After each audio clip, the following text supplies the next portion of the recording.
Hello everyone. இன்னொரு வசனம் நம்ம எல்லாரும் தப்பா பிரசங்கம் பண்ணப்பட்டு அப்படி இல்லைன்னா தப்பா சொல்லப்பட்டு நம்ம கேள்விப்பட்டிருக்கலாம். அது ஆறுதலுக்காக சொல்லுவாங்க. அது என்ன வசனம்னா மத்தேயு 28வது அதிகாரம் கடைசி வசனத்தினுடைய கடைசி பகுதி. நான் வாசிக்கிறேன், கேளுங்க. இதோ உலகத்தின் முடிவு பரியந்தம் சகல நாட்களிலும் நான் உங்களுடனே கூட இருக்கிறேன் என்றார். ஆமேன். இந்த வசனத்தை எல்லாரும் கோட் பண்ணி இல்ல பிரசங்கம் பண்ணும்போது எப்படி சொல்லுவாங்கன்னா, ஆண்டவர் நம்மோடு கூட இருக்கிறார், உலகத்தின் முடிவு பரியந்தம் ஆண்டவர் நம்மளோடு கூட இருக்கிறார் அப்படி சொல்லுவாங்க. கவலைப்படாத, ஆண்டவர் உன் கூட இருக்கிறாரு, ஏன்னா வசனம் சொல்லுது இதோ உலகத்தின் முடிவு பரியந்தம் ஆண்டவர் நம்மோடு கூட இருக்கிறாரு அப்படின்னு சொல்லுவாங்க. பட் ஆனா அந்த இடத்துல ஆண்டவர் எல்லாரோடு கூட இருப்பேன்னு சொல்லல. அப்ப யாரு கூட ஆண்டவர் இருப்பேன்னு சொல்லி அந்த வசனம் சொல்லுது அப்படின்னு பார்த்தா மேல வசனத்துல சொல்லுது, அப்பொழுது இயேசு சமீபத்தில் வந்து அவர்களை நோக்கி, வானத்திலும் பூமியிலும் சகல அதிகாரமும் எனக்கு கொடுக்கப்பட்டிருக்கிறது. ஆகையால் நீங்கள் புறப்பட்டு போய் சகல ஜாதிகளையும் சீஷராக்கி பிதா குமாரன் பரிசுத்த ஆவியின் நாமத்திலே அவர்களுக்கு ஞானஸ்நானம் கொடுத்து நான் உங்களுக்கு கட்டளையிட்ட யாவையும் அவர்கள் கை கொள்ளும்படி அவர்களுக்கு உபதேசம் பண்ணுங்கள்.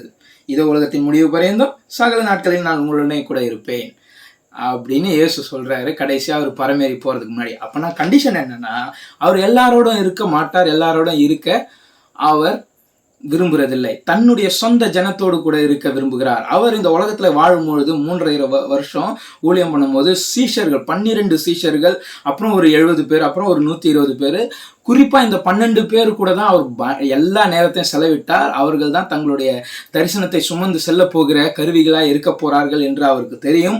அவர்களை அவர் ரொம்ப நேசிச்சார். அதை எல்லா இடங்களிலும் பார்க்கலாம். ரைட்?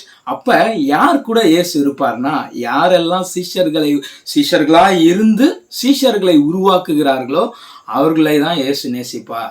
அவர் உபதேசம் பண்ணதை சொல்லி கொடுத்து பிதா குமாரன் பரிசுத்த ஆவியினாலே ஞானஸ்நானம் கொடுத்து புறப்பட்டு போய் சுவிசேஷம் சொல்லி சீஷர்களை உருவாக்குகிற ஒவ்வொரு நபரோடும் கூட இயேசு கிறிஸ்து கடைசி பரியந்தம் வரைக்கும் இருப்பாரே தவிர மற்ற யாரோடும் கூட அவர் இருக்க மாட்டார் என்பது இந்த வசனத்தினுடைய உள்கருத்து. அப்ப நீங்க சொல்லலாம், யோசுவா 1வது அதிகாரத்துல நம்ம வாசிக்கலாம், நீ உயிரோடு இருக்கும் நாளெல்லாம் ஒருவனும் உனக்கு முன்பாக எதிர்த்து நிற்பதில்லை, நான் மோசேயோடு இருந்தது போல உன்னோடும் இருப்பேன், நான் உன்னை விட்டு விலகுவதும் இல்லை, உன்னை கைவிடுவதும் இல்லை என்று சொல்லி ஆண்டவர் சொல்றதை நம்ம பார்க்கிறோம். அது மாத்திரம் இல்ல, ஆண்டவருக்கு இன்னொரு பெயர், அவர் இம்மானுவேல் என்று அழைக்கப்படுவார். இம்மானுவேல் என்பதற்கு தேவன் நம்மோடு இருக்கிறார் என்று அர்த்தமாம் அப்படின்றதையும் நம்ம பார்க்கிறோம். இதெல்லாத்தையும் போட்டு அந்த மத்தேயு 28வது அதிகாரத்துல லாஸ்டா இருக்கிற உலகத்தின் முடிவு பாருங்க நான் உங்களோடு கூட இருப்பேன் என்றதையும் போட்டு குழப்பி ஆண்டவர் நம்மோடு கூட இருப்பார்னு சொல்லப்படுகிறது. அப்படி அல்ல. ஆனா இங்க யோசுவா கூட இருப்பேன், நான் உன்னை விட்டு விலக மாட்டேன் ஏன் சொல்றாரு?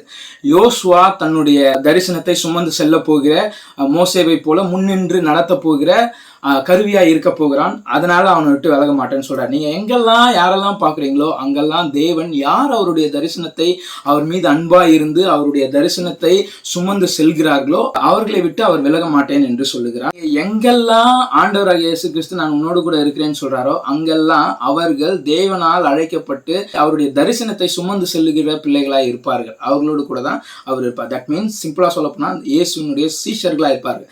சரி, எல்லாருக்கும் ஒரு டவுட் இருக்கும், யார் இயேசுனுடைய சீஷர்கள் அப்படின்னு. யார் இயேசுடைய சீஷர்கள் என்றால், சீஷன் எனப்படுவன் தேவனுடைய தரிசனத்தை சுமந்து தேவனை பின்பற்றி சிலுவையை சுமந்து கொண்டு அவர் பின்பாக நடப்பான், அவன் சீஷன் எனப்படுவான். யோவான் 13வது அதிகாரம் 34வது வசனம், நீங்கள் ஒருவரில் ஒருவர் அன்பாயிருங்கள், நான் உங்களில் அன்பாயிருக்கிறது போல நீங்களும் ஒருவரில் ஒருவர் அன்பாயிருங்கள் என்கிற புதிதான கட்டளையை உங்களுக்கு கொடுக்கிறேன்.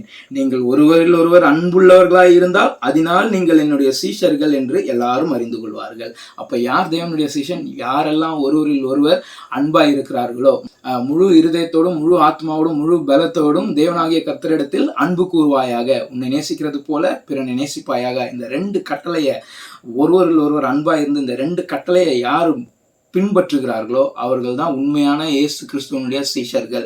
என்ன சொல்ற பாருங்க, நீங்கள் என்னிடத்தில் அன்பா இருந்தால் என் கற்பனைகளை கை கொள்ளுங்கள் அப்படின்னு ஆண்டவர் சொல்றார். அப்ப நீங்க தேவனை நேசிக்கிறது உண்மையா இருந்தா நீங்க ஒருவரை ஒருவர் நேசிச்சு அன்பு காட்டி அவருக்கு சீஷராக இருங்க. புறப்பட்டு போய் சுவிசேஷம் சொல்லுங்க, சீஷர்களை உருவாக்குங்க, அவர்களுக்கு தேவனை பற்றி சொல்லி கொடுங்க.